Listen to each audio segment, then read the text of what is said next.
watching Young Pope, or did you tune in to Lady Gaga?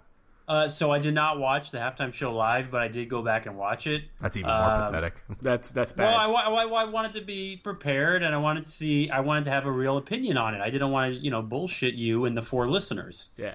How bad was the jump? I thought it was solid. I don't know why Mona was such a hater on it. I mean, it wasn't the best halftime show I've ever seen, but it certainly wasn't the worst. It was okay.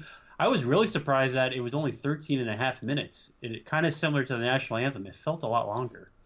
Interesting. It did feel long. I was just waiting for a surprise. There's always a surprise with these shows, and I was just waiting for it. I mean, Gaga's fine. Her songs are jams. You're such a millennial. You gotta have surprises. You gotta have something new. Why can't you just be fucking happy? Just be happy. I thought it was a good, solid show. She ran all over the place. She sang like 10 songs in 10 minutes, some fucking how. So just be content, dude. It was good, all right? Yeah. Sorry that, so-and-so didn't make an appearance and this guy didn't shoot out of a cannon and blah, blah, blah, blah, blah. It was pretty fucking good, man. Just relax. I will say my only complaint was I think they tried to go above and beyond with the whole jumping in from the roof, and it looked so bad. If you watch her jump like we did earlier, I had to break down and laugh because it looked so I didn't awkward. love the drones. And the drones were probably a ton of money to coordinate that many drones. And I don't think at first I just thought it was like a green screen or some sort of projection mapping behind her. Me too. You couldn't really tell what was going on, and that probably cost so much money, and I just don't think they got a lot of bang for their buck.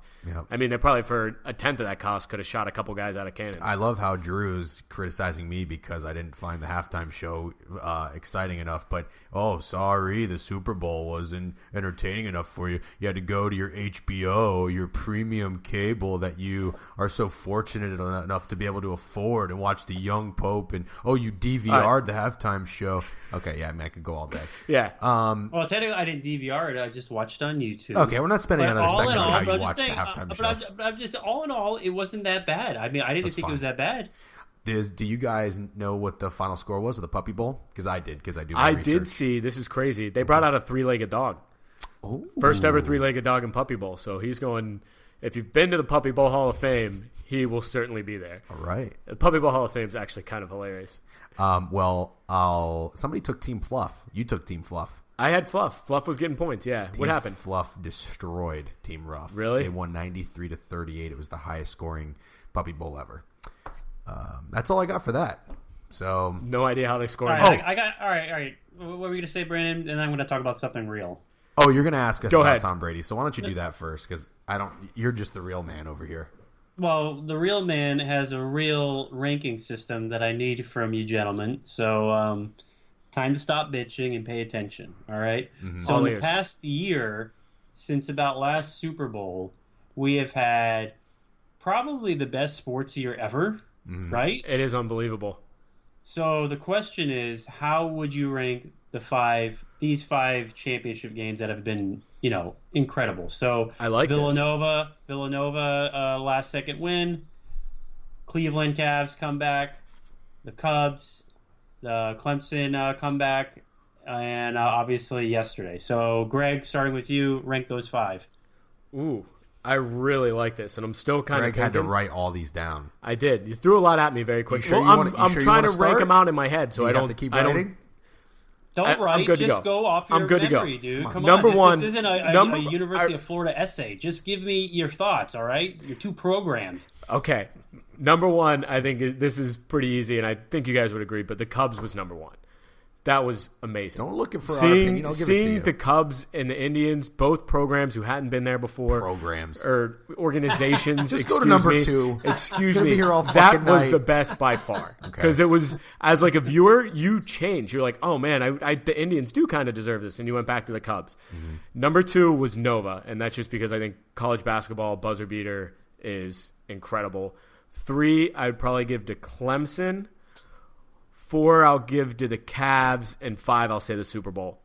5, the Super Bowl? Look what you're This guy's comparing it nuts. against, though. Oh, my This guy's nuts. Okay. You guys are too hot. You're too fresh Okay. off the Super Bowl. Greg, I think you're too loud. You're echoing on my microphone. Sorry. Literally the biggest comeback in the history of 51 games. I'm saying in terms of, for me as a viewer, what was the most entertaining, I would rank them like that. Well, it's probably because he had 20 fucking prop bets to keep track of. Yeah, it was too much. My brain got crossed. Tell him, The young only Pope. thing, I might switch Super Bowl to 4 and put the Cavs at 5, but anything else, I don't know. Brandon, what do you think? I think that I'll agree with you on the Cubs. I'll go Cubs number 1. I will give this game number 2. I will then take. Oh, dude, that comeback was amazing. Even though I'm not happy about it, you hear my voice. I do. I am. It's authentic. I am Chap Fallon. And then 3, I'm going to have to go with Villanova because watching that live was still one of the most experience I've had. Do you like that? I was with you, by the way. Yeah, we both had Villanova too, so I think that helps a little bit. 4, I'm going to go with Clemson. And 5, way, way, way down, I'm going to give Cavs because I hate LeBron James. So that's that. What about you?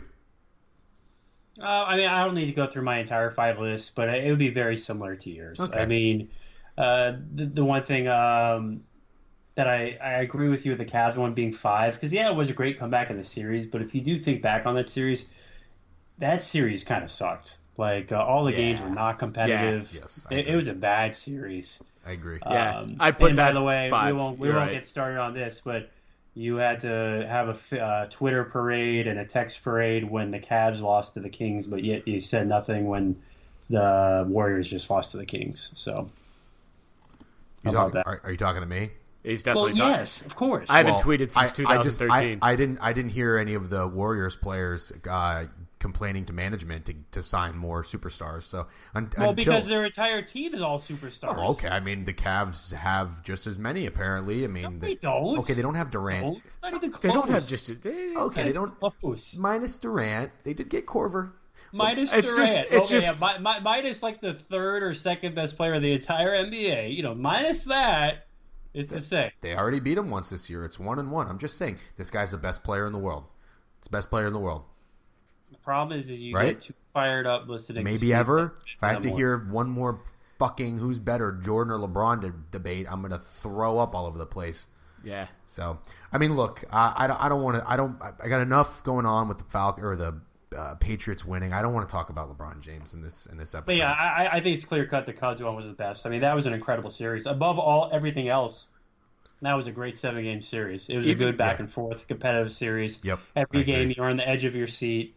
It was truly must watch. Yeah, I mean, I would even put Game 7 and say Game 7 in that World Series alone would probably still win. That was amazing. So good. How about Joe Buck? Joe Buck got to call that and the Super Bowl 3 months later. That lucky prick. Guy lives a great life. He's got one hell of a job.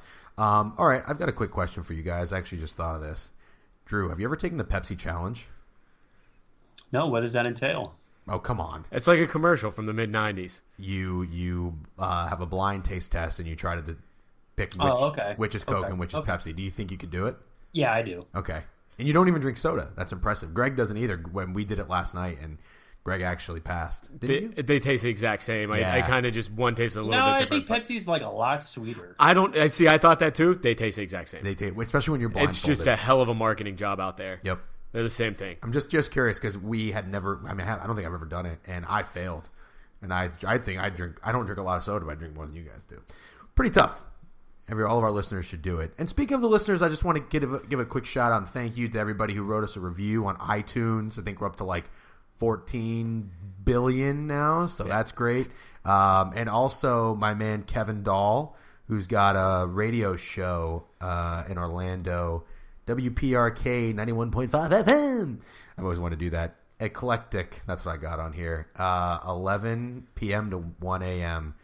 He's a cool dude, and he sneaks into like all these Super Bowls and events. But thanks for giving us a shout out. You guys should listen to him if you're in Orlando. And yeah, go ahead, Greg. You got something to say? No, I was saying new segment. Do you want to start this off? Yeah, this is your idea. New segment. Okay, so we're done with the Super Bowl, the Puppy Bowl.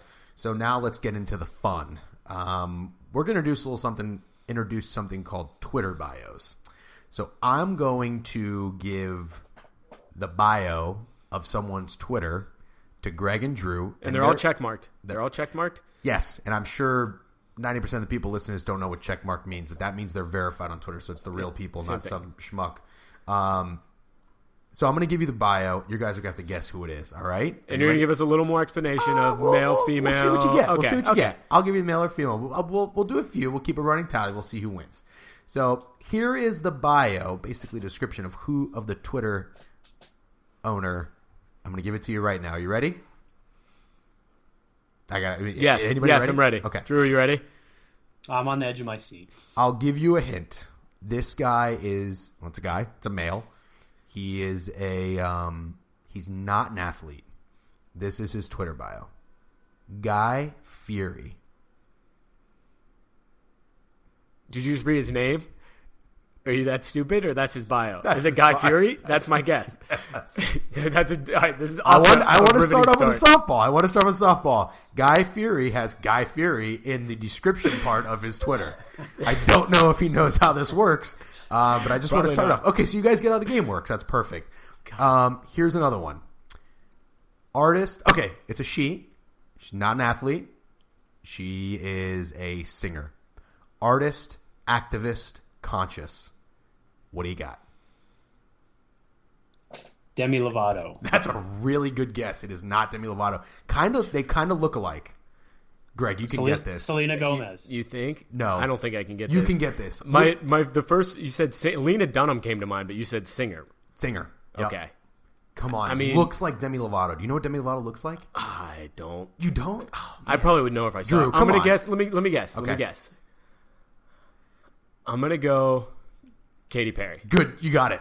Really? Yes, you really got it. That's great. Wow. That's fantastic. Wow. Drew, that was a really good guess. I'll give you half a point. So I guess I kind of do know what Demi Lovato looks like. You get a participation trophy. Okay. I'm 2 for 2 for keeping score. Just so you. Here's another one. This is actually his. I'm not going to give you any hints because his bio is enough. Guy Fieri. Love suspenders and interviewing people. Larry King. Dude, Larry King's one of my favorite followers on Twitter. Yeah. Nailed it. Okay. Here's another one. Love football. I'll give you a hint. He's a football player? Obviously, he's a football player. He was one of the greatest at his positions. He played quarterback. And he's retired? He's retired. Former Super Bowl champion. Probably won. Does Terry Bradshaw have a Twitter? Not quite as far back. Okay. No. Steve Young? No. Troy Aikman? No. You're done with guesses. Greg, one more guess. Give me one more guess here. All right, go. What do you got? Dilfer. No. Brett Favre. Oh. Okay. I didn't even know he was on Twitter. I thought he canned all his social media. I'm not sure he's on Twitter, but he has one apparently. Okay, let's do one more. Do you guys want an athlete? Is it just a bunch of Wrangler jeans? Athlete or non-athlete? We'll do two more. Non-athlete, not non-athlete. Okay. One more non-athlete, yeah. Look through my eyes and witness life as I see it. I'll give you a hint. This is a singer. He can dance extremely well. Was big when we were growing up. Hasn't done much. Craig lately. David. Craig David, no. That's an interesting guess. All right. This guy's like Craig David times 1,000 trillion. Okay. Hoyler, go ahead. One word. Who's Craig David? Don't worry. We'll save that for another discussion. A guy. One word. Yep. Man. Oh, it's a one-word thing? No, his name. It's Prince. It's not Prince. Prince is a fucking symbol anyway, dude. This guy's still alive. R.I.P. Prince. Yeah, look through my eyes and witness life as I see it. Hoyler, go ahead. That's not going to give you anything. I'm just repeating it just because. So he doesn't go by a first name, last name? It's just one thing? Yeah. It's a first name. Well, I think. But he doesn't use his last name. It is his first name. Yes, it is. But he doesn't use his last name. No. But it's been in a song. You're not going to get this, Drew. He's got a bald head. Well, no, it's... All right. Time's up. All right. It's Usher. Oh. Wow. Yeah. Wow. You gave really good hints, too, looking back on it. Those were really good hints, because he was around when we were younger, and it's one name. Yeah, I should have got that. I was never an Usher guy. Saw him in concert. He kind of rocks, though. I never thought I'd be a fan. Usher? Yeah. You saw him in concert? He was at Roots Picnic last year. Ooh. Yeah. I would love to see Usher in concert. All right, last one, because this guy's pretty relevant right now for something that just happened this past weekend, or didn't happen, I should say. All right, just read the bio. 6-time Pro Bowl wide receiver, record holder, philanthropist. Roddy White. Mohamed Sanu. No. Nope. He is a wide receiver. Sanu never made the Pro Bowl. I think I told you that. Tony Gonzalez. Nope. Tony Gonzalez is a tight end. What is wrong with you? Come on. Really? Edelman? No. Something that didn't happen. You guys, maybe you don't know. It's Terrell Owens. Oh, he was